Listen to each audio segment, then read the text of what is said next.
السلام علیکم ورحمۃ اللہ وبرکاتہ۔ الحمد للہ وحدہ والصلاة والسلام علی من لا نبی بعد۔ اما بعد فاعوذ باللہ السمیع العلیم من الشیطان الرجیم من حمزہ ونفخہ ونفثہ۔ بسم اللہ الرحمن الرحیم۔ قل ان صلاتی ونسکی ومحیای ومماتی للہ رب العالمین۔ کہہ دیجئے کہ میری نماز، میری قربانی، میرا جینا، میرا مرنا اللہ ہی کے لیے ہے جو تمام جہانوں کو پالنے والا ہے۔ سامعین محترم، میں نے اللہ کے پاک قرآن سے ایک آیت پڑھنے کا شرف حاصل کیا ہے۔ دعا ہے کہ اللہ تعالیٰ مجھے صحیح بیان کرنے کی اور آپ سب کو صحیح سن کر اس پر عمل کرنے کی توفیق عطا فرمائے۔ اللہ تعالیٰ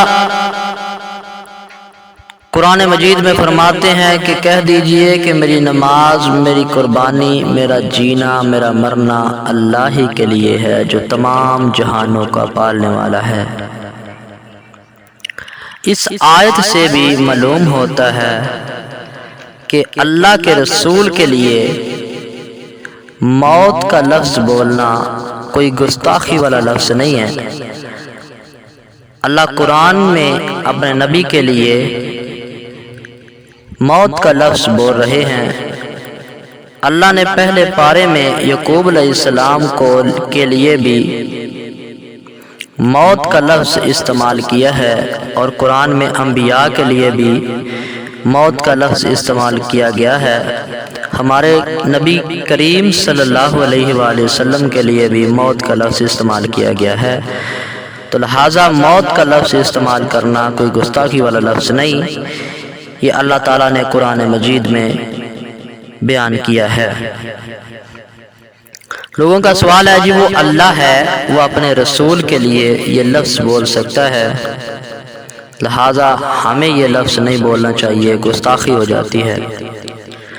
میرا ان لوگوں سے سوال ہے کہ اللہ نے قرآن میں کہا ہے قل هو اللہ احد، کہو اللہ ایک ہے، تو اللہ نے تو اپنے نبی کو ہی کہا نا، نبی بھی قرآن اتارا ہے نا، تو نبی کو اللہ کہہ رہے ہیں کہو اللہ ایک ہے، تو ہمیں معاذ اللہ ایسا نہیں کرنا چاہیے کہ ہم یہی کہیں کہ ہمارے نبی کو اللہ نے کہا قل هو اللہ احد، تو اللہ کے رسول ہی صرف قل هو اللہ احد کہیں گے۔ اللہ نے جو قرآن اپنے نبی پہ اتار دیا، نبی کریم صلی اللہ علیہ وسلم نے ہمیں پڑھ کے سنا دیا، وہ تمام لوگوں کے لیے اللہ کا قرآن ہے، وہ ہو بہو ویسے ہی پڑھا جائے گا جیسے نبی کریم صلی اللہ علیہ وآلہ وسلم نے پڑھا ہے، اور اللہ نے یہ تمام ایمان والوں کو سمجھانے کے لیے اپنے نبی پر نازل کیا ہے۔ اللہ نے قرآن میں کہا نا قل هو اللہ احد، تو ہم بھی کہتے ہیں قل هو اللہ احد، قل تو نبی کریم صلی اللہ علیہ وسلم کو کہہ کر مخاطب کیا نا، تو یہ تمام مسلمانوں کے لیے قل هو اللہ احد پڑھنا لازمی ہو گیا۔ بندوں نے یہاں سے شروع نہیں کیا اللہ الصمد، بلکہ یہی کہتے ہیں قل هو اللہ احد۔ تو اس لیے بھائیو اللہ تعالیٰ نے قرآن مجید میں کہا ہے قل ان صلاتی ونسکی ومحیای ومماتی، مماتی کا لفظ جو استعمال کیا ہے نا، یہ اپنے نبی کے لیے استعمال کیا کہ میرا جینا، میرا مرنا اللہ ہی کے لیے ہے۔ سامعین محترم، جیسا کہ آپ کو معلوم ہے کہ آج 12 ربیع الاول کا دن ہے، صبح کے جلوس نکل رہے ہیں، بازار سج گئے ہیں، عید میلاد النبی کا نام اس کو دیا گیا ہے، تیسری عید اس کو سمجھا جاتا ہے۔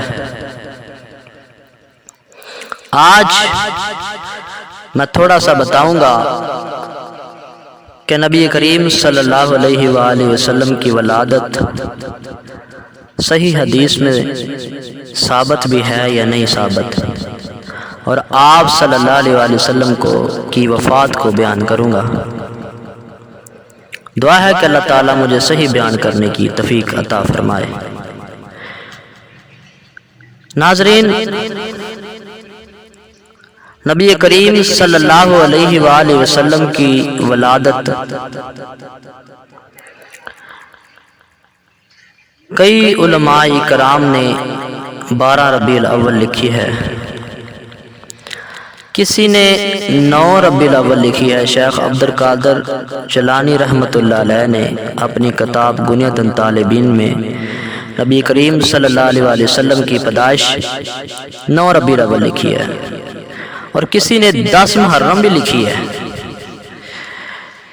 پیدائش کے اوپر اختلاف ہے، وفات کے اوپر اختلاف نہیں۔ پیدائش کے وقت صحابہ کرام رضی اللہ تعالیٰ عنہ موجود نہیں تھے، وفات کے وقت صحابہ کرام رضی اللہ تعالیٰ عنہ موجود تھے۔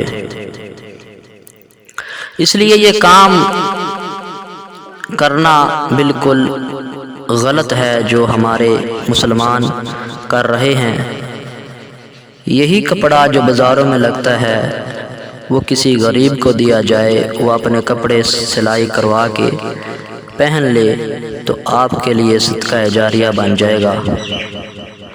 اتنا قیمتی کپڑا جو ہے وہ گلیوں بازاروں میں لگتا ہے، اتنی لائٹنگ لگتی ہے، خوبصورت لائٹنگ لگتی ہے، گلیوں بازاروں کو سجایا جاتا ہے۔ یہی پیسہ کسی غریب کی بیٹی کی شادی کرنے میں لگایا جائے تو آپ کے لیے صدقہ جاریہ بن جائے گا۔ نبی کریم صلی اللہ علیہ وآلہ وسلم کی یہ وفات کا دن ہے، لہٰذا ہمیں اس دن خوشی نہیں منانی چاہیے، ہمیں اللہ کے رسول صلی اللہ علیہ وآلہ وسلم پہ بے شمار درود پڑھنا چاہیے۔ بھائیوں کا کہنا ہے کہ اللہ قرآن میں کہتے ہیں کہ جب تم پر کوئی نعمت عمہ بھیجتا ہو نا، تم اللہ کا شکر ادا کیا کرو۔ تو ہمارے لیے نبی کریم صلی اللہ علیہ وسلم بہت بڑی نعمت ہیں، تو ہم تو ان کی ولادت کے موقع پر اس لیے خوشی مناتے ہیں، اللہ کا شکر ادا کرتے ہیں۔ میں کہتا ہوں کہ یہ شکر ادا کرنے کا طریقہ نہیں ہے۔ شکر ادا کرنا ہے تو اللہ کا قرآن پڑھو، عبادت کرو۔ یہ شکر ادا کرنا نہیں ہے کہ پچھلے سال ملتان میں ایک جوان عورت کو حور بنا کر سٹیج پہ بٹھا دیا گیا اور جنتیوں کو بلا کر کہا کہ اس کو دیکھا جائے، اس کی زیارت کی جائے۔ جنتیوں نے اس کی زیارت کی، اس کو آنکھیں پھاڑ کر دیکھا، ڈھول چلے ادھر، نعتوں کے اوپر ناچ تماشا چلا۔ اس عورت نے جو اپنا پیسہ مقرر کیا تھا حور بننے کے لیے، وہ پیسہ اس کو نہ دیا گیا، اس نے جا کے عدالت میں کیس کیا۔ تو بھائیو، یہ خوشی پر اس طرح شکر منانا، یہ عاشق رسول بننا، اس قسم کی محبت سے ہم اللہ سے پناہ مانگتے ہیں۔ ہمیں تو اس قسم کی محبت نہیں چاہیے کہ جو اللہ کے رسول کے طریقے سے ہٹ کر ہو، اور اتنی بے حیائی پھیلائی جائے کہ لوگ اس کو غلط سمجھیں، لوگ اس کے نزدیک جاتے ہیں، پھر لوگ اس پر بہت بڑا بے حیائی کرتے ہیں۔ اس عورت کے ساتھ جو کچھ ہوا یہ آپ کو معلوم ہے، پچھلے سال ملتان میں جو کچھ ہو چکا ہے۔ سامعین محترم، ہم اپنے موضوع کی طرف چلتے ہیں۔ میرا آج موضوع یہ ہے کہ مسلمانوں کو سمجھانا ہے کہ مسلمانوں اپنے نبی کے طریقے کو دیکھو، صحابہ کرام رضی اللہ تعالیٰ عنہ کے طریقے کو دیکھو، تابعین کے طریقے کو دیکھو، تبع تابعین کے طریقے کو دیکھو کہ انہوں نے یہ عمل کیا ہے یا نہیں کیا۔ نبی کریم صلی اللہ علیہ وآلہ وسلم کی زندگی میں 23 مرتبہ یہ دن آیا ہے 12 ربیع الاول کا۔ میرے نبی نے ایک دن بھی یہ دن نہیں منایا، اور نہ اس کو عید میلاد النبی کہا گیا ہے۔ صحابہ کرام رضی اللہ تعالیٰ عنہ میں سے پہلے خلیفہ جو حضرت ابو بکر صدیق رضی اللہ تعالیٰ عنہ ہیں، ان کی زندگی، ان کے دور خلافت میں یہ دن 2 مرتبہ آیا ہے۔ آپ رضی اللہ تعالیٰ عنہ نے یہ دن نہیں منایا۔ حضرت عمر رضی اللہ تعالیٰ عنہ کہ دور خلافت میں یہ دن 10 مرتبہ آیا ہے۔ حضرت عمر فاروق رضی اللہ تعالیٰ عنہ نے یہ دن نہیں منایا۔ حضرت عثمان رضی اللہ تعالیٰ عنہ کے دور خلافت میں یہ دن 12 مرتبہ آیا ہے۔ آپ رضی اللہ تعالیٰ عنہ نے یہ دن نہیں منایا۔ حضرت علی رضی اللہ تعالیٰ عنہ کے دور خلافت میں یہ دن 4 دفعہ آیا ہے۔ آپ رضی اللہ تعالیٰ عنہ نے یہ دن نہیں منایا۔ اس کے بعد 6 ماہ حضرت حسن رضی اللہ تعالیٰ عنہ کے رہے ہیں، انہوں نے یہ جشن نہیں منایا۔ حضرت امیر معاویہ رضی اللہ تعالیٰ عنہ نے 20 سال حکومت کی ہے، انہوں نے یہ جشن نہیں منایا۔ 20 دفعہ ان کی حکومت میں، ان کی خلافت میں یہ دن آیا ہے۔ آپ رضی اللہ تعالیٰ عنہ نے یہ دن نہیں منایا۔ یہ دن مولویوں نے اپنے پاس سے گھڑ لیا ہے۔ عید میلاد النبی کا نام اسے دے دیا گیا ہے۔ اللہ تعالیٰ نے مسلمانوں پر 2 عیدیں اتاری ہیں، عید الفطر اور عید الاضحیٰ۔ یہ 2 عیدیں ہیں، تیسری عید کا نام حدیث کے اندر نہیں۔ تو بھائیو، اس دن میرے نبی اس دنیا سے گئے ہیں، تم اس دن جشن مناتے ہو جس دن فاطمہ کہتی ہیں کہ مجھ پر اپنے بابے کی وفات کا اتنا بڑا غم کا پہاڑ ٹوٹا ہے کہ اگر یہ پہاڑ سورج پر ڈال جاتا تو پہاڑ ٹوٹ جاتا۔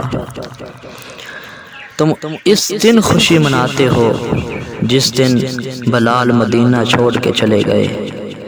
تم اس دن خوشی مناتے ہو جس دن کسوہ اونٹنی مدینہ چھوڑ کے چلی گئی۔ اونٹنی کو پتہ چل گیا کہ کائنات کے امام اس دنیا سے چلے گئے ہیں، لیکن 14ویں صدی کے مولوی کو ابھی تک نہیں پتہ چلا کہ میرے آقا اس دنیا سے چلے گئے ہیں۔ تم اس دن خوشی مناتے ہو جس دن میری اماں عائشہ کا سہاگ لٹ گیا۔ تم اس دن خوشی مناتے ہو جس دن حضرت حسن اور حسین نانا نانا کہہ کر رو رہے تھے۔ بھائیو، اللہ کا قرآن پڑھو، نبی کی حدیث پڑھو، اپنے مولویوں کی نہ مانو، اپنے مولویوں کی بات کو دلیل کے بغیر نہ مانو۔ خدا را اپنے نبی سے وفا کرو، اپنے نبی سے محبت کرو۔ یہ محبت نہیں ہے جو تمہارے نبی کو تکلیف پہنچا رہی ہے، یہ محبت نہیں ہے جو اللہ کے دین میں اضافہ کر رہی ہے۔ اپنی محبت کو نبی کریم صلی اللہ علیہ وسلم کے طریقہ کے مطابق، نبی کریم صلی اللہ علیہ وسلم سے محبت کا حق جو ہے وہ ادا کرو، لیکن محبت کی حد کو کراس نہ کرو۔ جو حد کراس کر جاتا ہے تو پھر وہ شرک و بدعت میں مبتلا ہو جاتا ہے، اور شرک و بدعت میں جو بندہ مبتلا ہو جاتا ہے تو اللہ تعالیٰ قرآن میں فرماتے ہیں عاملۃ ناصبہ تصلی نارا حامیہ، عمل کر کر کے تھک جان والے ان کو میں جہنم کی بھڑکتی ہوئی آگ میں ڈال دوں گا۔ یہ عمل بھی تمہاری نظر میں نیک ہے، لیکن اللہ کے رسول کے طریقے سے ہٹ کر ہے۔ جو اللہ کے رسول کے طریقے سے ہٹ کر عمل کیا جائے گا، اللہ کو وہ عمل قبول نہیں، چاہے وہ نیک ہے۔ اللہ کا قرآن کہہ رہا ہے یا ایھا الذین آمنوا اطیعوا اللہ و اطیعوا الرسول ولا تبطلوا اعمالکم، اے ایمان والو اللہ اور اس کے رسول کی اطاعت کرو اور اپنے اعمال برباد نہ کرو۔ اس لیے بھائیوں، ہمیں اپنے اعمال کو برباد نہیں کرنا چاہیے، ہمیں اللہ کے رسول کے طریقے کو دیکھنا چاہیے کہ آپ صلی اللہ علیہ وآلہ وسلم نے کیسے عمل کیا ہے۔ کوئی بھی طریقہ ہے، کوئی بھی نیک عمل ہے، وہ ہم نبی کریم صلی اللہ علیہ وآلہ وسلم کے طریقے سے ہٹ کر نہیں کر سکتے۔ اگر ہم نیک عمل بھی نبی کریم صلی اللہ علیہ وآلہ وسلم کے طریقے سے ہٹ کر کریں گے تو وہ ہمارا عمل قبول نہیں ہوگا۔ اللہ کو ہمارے سجدوں کی، اللہ کو ہمارے ان نیک اعمال کی ضرورت نہیں ہے، نہ اللہ ہمارے نیک اعمال کا محتاج ہے۔ اللہ دیکھتا ہے تو نبی کی اطاعت دیکھتا ہے۔ اللہ کہتا ہے کہ جس عمل پہ میرے نبی کی مہر نہیں، وہ مجھے عمل قبول نہیں ہوتا۔ اپنے موضوع کی طرف چلتے ہیں۔ نبی کریم صلی اللہ علیہ وآلہ وسلم 27 سفر کو بکی والوں کے لیے دعا کر کے میرے نبی اپنے گھر کی طرف آ رہے تھے۔ اما عائشہ صدیقہ رضی اللہ تعالی عنہا فرماتی ہیں کہ میں حجرے کے باہر بیٹھی ہوئی تھی، میرے نبی اپنے سر پر پٹی باندھے ہوئے آ رہے ہیں اور میں نے بھی اپنے سر پر پٹی باندھی ہوئی تھی۔ فرماتے ہیں کہ عائشہ میرے سر میں بہت درد ہے، تو اما عائشہ فرماتی ہیں کہ یا رسول اللہ صلی اللہ علیہ وآلہ وسلم، میرے سر میں بھی بہت درد ہے۔ تو نبی کریم صلی اللہ علیہ وآلہ وسلم فرماتے ہیں کہ عائشہ اگر تو میری زندگی میں فوت ہو جائے، تمہیں غسل خود دوں، تمہارا جنازہ خود پڑھاؤں، تمہیں دفن خود کروں۔ تو اما عائشہ فرماتی ہیں کہ یا رسول اللہ، آپ تو چاہتے ہیں کہ عائشہ فوت ہو تو میں عائشہ کی جگہ پہ ایک اور بیوی لاؤں۔ میرے نبی مسکرا پڑے اور کہتے ہیں کہ عائشہ کیسی باتیں کرتی ہے۔ اس کے بعد آپ صلی اللہ علیہ وآلہ وسلم کی بیماری میں شدت آ گئی، بخار بہت تیز ہو گیا۔ آپ نے اپنی بیویوں سے اجازت طلب کی کہ میری بیویوں، اگر اجازت ہو تو میں اماں یعنی عائشہ کے گھر جو ہے نا وہ رہنا چاہتا ہوں۔ میری تو ماں لگتی ہے نا، وہ نبی کریم صلی اللہ علیہ وسلم کی بیوی تھی، تو اس لیے میرے منہ سے اماں نکلا کہ میں عائشہ کے گھر میں رہنا چاہتا ہوں۔ تو تمام بیویوں نے اجازت دے دی اور کہنے لگی کہ یا رسول اللہ، آپ جدھر چاہیں ادھر رہیں۔ میرے نبی حضرت فضل بن عباس اور حضرت علی رضی اللہ تعالیٰ عنہ کے کندھے کے اوپر ہاتھ رکھ کر اما عائشہ صدیقہ رضی اللہ تعالیٰ عنہا کے گھر میں تشریف لے آئے۔ 8 ربیع الاول کا دن ہے، جمعرات کا دن آ گیا۔ میرے نبی فرماتے ہیں کہ عائشہ، میرا نہانے کو دل کرتا ہے، 7 کنووں سے پانی لایا جائے اور وہ مشکیزیں لائے جائیں جن کا منہ نہ کھولا ہو ابھی۔ 7 کنووں سے پانی لایا گیا اور نبی کریم صلی اللہ علیہ وآلہ وسلم کو ایک ٹپ میں بٹھا کر آپ صلی اللہ علیہ وآلہ وسلم کو نہلایا گیا، حتیٰ کہ اتنا پانی ڈالا گیا کہ آپ صلی اللہ علیہ وآلہ وسلم بس بس کرنے لگے۔ اس کے بعد آپ صلی اللہ علیہ وسلم کو تھوڑا سا افاقہ ہوا، بیماری کی شدت میں کمی آئی، تو آپ صلی اللہ علیہ وآلہ وسلم نے حضرت فضل بن عباس اور حضرت علی رضی اللہ تعالیٰ عنہ کے کندھے کے اوپر ہاتھ رکھ کر مسجد نبوی میں چلے گئے اور آپ کے لیے ایک ممبر لگایا گیا۔ آپ نے خطبہ دیا،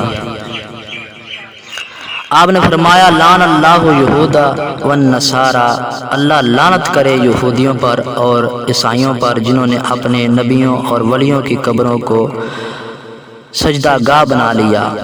آپ نے فرمایا صحابہ، قبروں کو پکا نہ کرنا، قبروں کو مجاور گاہ، قبروں کو سجدہ گاہ نہ بنانا، قبروں پہ مجاور بن کے نہ بیٹھنا۔ آپ نے فرمایا صحابہ، نماز کو قائم رکھنا۔ میں تمہیں تمہارے لیے ہدایت کی دعا کرتا ہوں، میں تمہیں دوزخ سے ڈرانے والا اور جنت کی بشارت دینے والا ہوں۔ جس نے تقوی اختیار کیا اس کا ٹھکانہ جنت ہے، لہٰذا میں تمہیں تلقین کرتا ہوں کہ تم تقوی اختیار کرو۔ آپ نے ایک لمبا خطبہ دیا، اس کے بعد ظہر کی نماز پڑھائی۔ ظہر کی نماز پڑھانے کے بعد نبی کریم صلی اللہ علیہ وسلم گھر تشریف لے آئے۔ پھر آپ مغرب کی نماز کے وقت مسجد میں گئے، مغرب کی نماز بھی آپ صلی اللہ علیہ وسلم نے پڑھائی۔ عشاء کی نماز پڑھانے کے بعد 9 ربیع الاول کا دن ہے، تو آپ صلی اللہ علیہ وسلم نے پوچھا کہ عائشہ کہ لوگوں نے نماز پڑھ لی ہے یا نہیں، کیوں آپ صلی اللہ علیہ وسلم بے ہوش ہو جاتے تھے بار بار، جب ہوش آتی تو پوچھتے کہ لوگوں نے نماز پڑھ لی، تو اما عائشہ فرماتی یا رسول اللہ لوگوں نے ابھی تک نماز نہیں پڑھی، وہ آپ کا انتظار کر رہے ہیں۔ تو نبی کریم صلی اللہ علیہ وسلم نے حکم دیا کہ عائشہ ابو بکر کو کہو کہ وہ میرے مصلی پہ کھڑا ہو کر جماعت کرائے۔ تو اما عائشہ فرماتی ہیں کہ یا رسول اللہ صلی اللہ علیہ وآلہ وسلم میرے بابے کا دل اتنا بڑا نہیں ہے کہ وہ آپ کے مصلی پہ کھڑا ہو کر جماعت کرا لے، لہٰذا آپ عمر کو حکم دیں کہ وہ جماعت کرا لیں۔ میرے نبی نے فرمایا کہ عائشہ میرے مصلی پر اگر کوئی کھڑا ہو سکتا ہے تو وہ ابو بکر ہی کھڑا ہو سکتا ہے، لہٰذا اپنے بابے کو حکم دو کہ وہ مصلی پر کھڑا ہو کر جماعت کرائے۔ حضرت ابو بکر صدیق رضی اللہ تعالیٰ عنہ جماعت کروا رہے ہیں، تو میرے نبی کریم صلی اللہ علیہ وسلم نے سہارا لے کر 2 آدمیوں کا پھر گئے۔ جب حضرت ابو بکر صدیق رضی اللہ تعالیٰ عنہ کو یہ معلوم ہوا کہ نبی کریم صلی اللہ علیہ وسلم تشریف لے آئے ہیں، تو آپ پیچھے ہٹنے کی کوشش کر رہے تھے، تو نبی کریم صلی اللہ علیہ وسلم نے اشارے سے کہا کہ یہیں کھڑے رہو۔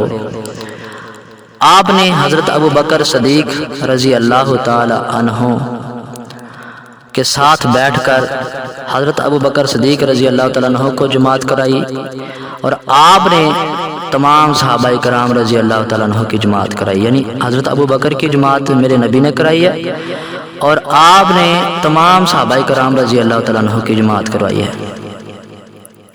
اس کے بعد نبی کریم صلی اللہ علیہ وسلم گھر تشریف لے آئے۔ قصہ مختصر، 12 ربیع الاول کا دن ہے۔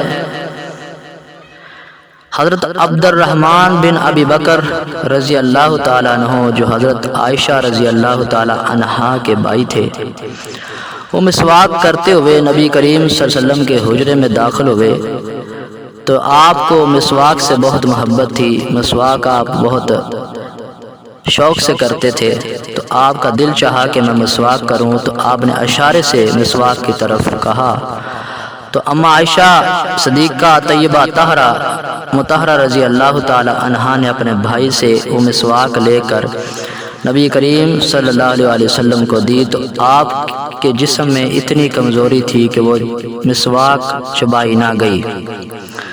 آپ نے حضرت اما عائشہ کو کہا کہ یہ مسواک جو ہے نا مجھے دبا کے دے دو، بنا کے دے دو۔ اما عائشہ فرماتی ہیں کہ میں نے کسی چیز سے وہ مسواک نرم کر کے نبی کریم صلی اللہ علیہ وسلم کے منہ میں ڈالی، تو آپ نے پھر کہا کہ عائشہ اس کو اپنے منہ میں ڈال کر نرم کر کے دو۔ اما عائشہ صدیقہ طیبہ طاہرہ مطہرہ رضی اللہ تعالی عنہا نے وہی مسواک نبی کریم صلی اللہ علیہ وسلم کو اپنے دانتوں سے چبا کر نرم کر کے میرے نبی کو دی، تو آپ نے وہ مسواک کی۔ آخری وقت میرے نبی کا لعاب اما عائشہ کے لعاب کے ساتھ ملا۔ قصہ مختصر، نبی کریم صلی اللہ علیہ وسلم نے اما عائشہ صدیقہ طیبہ طاہرہ مطہرہ رضی اللہ تعالی عنہا کی گود میں اپنا سر رکھا ہوا تھا۔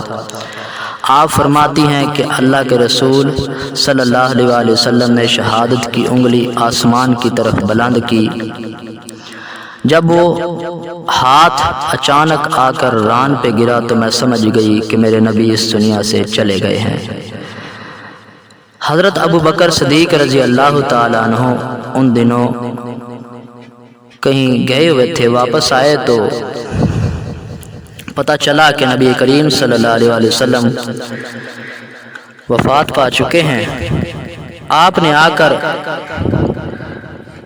آپ صلی اللہ علیہ وسلم کی پیشانی پر بوسہ دیا اور کہنے لگے کہ اے محمد صلی اللہ علیہ وسلم، اللہ کی قسم تم پر ایک ہی موت آئی ہے اور دوبارہ موت نہیں آئے گی۔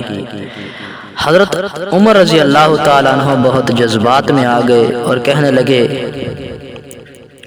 جس شخص نے کہا کہ نبی کریم صلی اللہ علیہ وسلم فوت ہو گئے ہیں، میں اس کی گردن اتار دوں گا۔ نبی کریم صلی اللہ علیہ وسلم جس طرح معراج پر تشریف لے گئے تھے، اسی طرح وہ اپنے اللہ کے پاس گئے ہیں، وہ واپس آ جائیں گے۔ اس پر حضرت ابو بکر صدیق رضی اللہ تعالیٰ عنہ نے استقامت اختیار کی اور ممبر پر چڑھ کر ایک طویل خطبہ دیا۔ اس میں یہ آیت پڑھی، وما محمد الا رسول قد خلت من قبلہ الرسول افإن مات۔ یہ والی آیت پڑھی تو حضرت عمر رضی اللہ تعالیٰ عنہ فرماتے ہیں کہ مجھے ایسے معلوم ہوا کہ یہ آیت آج ہی نازل ہوئی ہے۔ نبی کریم صلی اللہ علیہ وسلم کو غسل دیا گیا، کپڑوں سمیت غسل دیا گیا۔ اس کے بعد میرے نبی کو وہیں دفن کیا گیا جہاں پر میرے نبی نے وفات پائی، جہاں پر میرے نبی کریم صلی اللہ علیہ وسلم کی روح قبض کی گئی۔ مسلمانوں سے التماس ہے کہ اس دن خوشی منانے کی بجائے میرے نبی کی بیٹیوں کو دیکھو، بیٹی کو دیکھو، کیونکہ بیٹیاں تو نہیں تھی اس وقت، ایک بیٹی تھی زندہ۔ نواسوں کو دیکھو، صحابہ کرام رضی اللہ تعالیٰ عنہ کو دیکھو۔ یہ جو وقت تھا نا جب میرے نبی فوت ہوئے ہیں، 12 ربیع الاول کا دن تھا اور اشراق کا ٹائم تھا، سورج نکلا ہوا تھا۔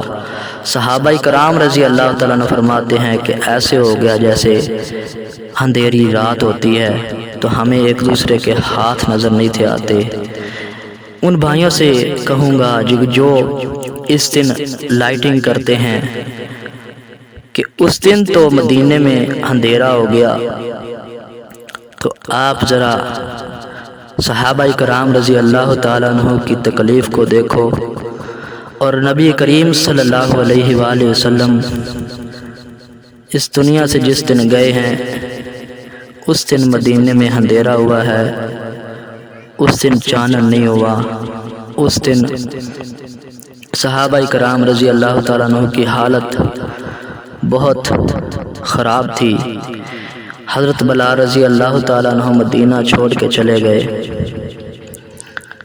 حضرت حسن اور حسین نانا نانا کہہ کر رو رہے ہیں، حضرت علی رضی اللہ تعالیٰ عنہ بھی رو رہے ہیں، حضرت عثمان رضی اللہ تعالیٰ عنہ بھی رو رہے ہیں۔ تمام صحابہ کرام رضی اللہ تعالیٰ عنہ کی کیفیت بہت عجیب ہے۔ اس دن کے بعد حضرت فاطمہ رضی اللہ تعالیٰ عنہا کے چہرے پر حضرت علی فرماتے ہیں کہ میں نے خوشی نہیں دیکھی، 6 ماہ صرف زندہ رہی ہیں۔ تو یار اللہ کا نام ہے کہ اللہ کے رسول کے طریقے کو دیکھو۔ جب اللہ کے رسول نے یہ دن نہیں منایا، صحابہ کرام نے نہیں منایا، اولیاء اللہ نے نہیں یہ دن منایا، تو یار اس دن ہمیں اللہ کے رسول پر درود پڑھنا چاہیے۔ آپ صلی اللہ علیہ وسلم کی پیدائش کا یہ دن نہیں سمجھنا چاہیے، کیونکہ یہ اس بارے میں کوئی حدیث پکی نہیں ہے کہ ولادت اس دن ہی ہوئی ہے، لہذا وفات کا جو لفظ یہ دن ہے وہ تو ایک ہی ہے، 12 ربیع الاول۔ اور 12 ربیع الاول کے دن ہمیں نبی کریم صلی اللہ علیہ وسلم پر درود ہی بے شمار پڑھنا چاہیے۔ ہمیں ان بدعات سے گریز کرنا چاہیے۔ بدعت جو ہے وہ زنا سے بڑا گناہ ہے، یہ فضول خرچی میں شمار ہوتا ہے جو ہم یہ کام کرتے ہیں۔ اللہ تعالیٰ سے دعا ہے کہ اللہ تعالیٰ ہمیں تمام بدعات سے بچا کر ہمیں نبی کریم صلی اللہ علیہ وسلم کی سنت پہ عمل کرنے والا بنائے۔